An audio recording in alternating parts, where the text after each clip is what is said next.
অবশেষে ২৩ জুন বাংলাদেশে ফিরছেন সাবেক প্রধানমন্ত্রী শেখ হাসিনা।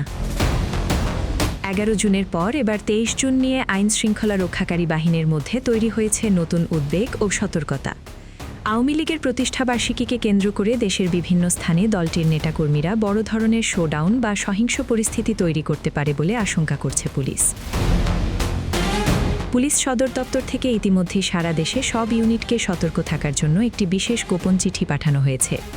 পুলিশ সদর দপ্তরের ডিআইজি কামরুল আহসানের সই করা ওই চিঠিতে বলা হয়েছে, ২৩ জুন আওয়ামী লীগের প্রতিষ্ঠাবার্ষিকী উপলক্ষে দেশের বিভিন্ন জেলা ও মহানগরীতে দলীয় কার্যালয়ে পতাকা উত্তোলন এবং ব্যানার নিয়ে প্রকাশ্যে মিছিল বের করার পরিকল্পনা রয়েছে দলটির।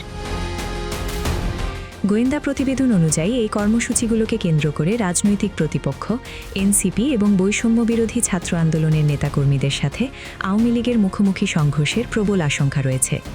২৩ জুন আওয়ামী লীগের ৭৭তম প্রতিষ্ঠাবার্ষিকীকে কেন্দ্র করে সামাজিক যোগাযোগ মাধ্যম এবং রাজনৈতিক অঙ্গনে এখন একটাই আলোচনা, শেখ হাসিনা কি সত্যিই ফিরে আসছেন? আর এই আলোচনার মাঝেই পুরো দেশ জুড়ে জারি করা হয়েছে সর্বোচ্চ নিরাপত্তা সতর্কতা। কি ঘটতে যাচ্ছে আগামী ২৩ জুন? বিস্তারিত জানতে ভিডিওটি শেষ পর্যন্ত দেখুন। ২০২৪ সালের ৫ই আগস্ট ছাত্র জনতার গণ অভ্যুত্থানের পর ক্ষমতাচ্যুত হন শেখ হাসিনা। এরপর থেকে তিনি ভারতে অবস্থান করছেন। তবে সম্প্রতি সামাজিক যোগাযোগ মাধ্যমে একটি গুঞ্জন ছড়িয়ে পড়েছে যে আগামী ২৩ জুন আওয়ামী লীগের প্রতিষ্ঠাবার্ষিকীর দিনেই তিনি দেশে প্রত্যাবর্তন করতে পারেন। যদিও আওয়ামী লীগের পক্ষ থেকে অফিসিয়ালি এমন কোনো ঘোষণা দেয়া হয়নি, তবে এই ২৩ জুনকে কেন্দ্র করে দেশের আভ্যন্তরীণ রাজনীতিতে চরম উত্তেজনা বিরাজ করছে। ইতিমধ্যেই সরকারের পক্ষ থেকে জানানো হয়েছে, ২৩ জুন আওয়ামী লীগের প্রতিষ্ঠাবার্ষিকীকে কেন্দ্র করে একটি মহল দেশে বিশৃঙ্খলা বা নাশকতা সৃষ্টির চেষ্টা করতে পারে। স্বরাষ্ট্র মন্ত্রণালয়ের পক্ষ থেকে আইন শৃঙ্খলা বাহিনীকে সর্বোচ্চ সতর্ক অবস্থানে থাকার নির্দেশ দেওয়া হয়েছে।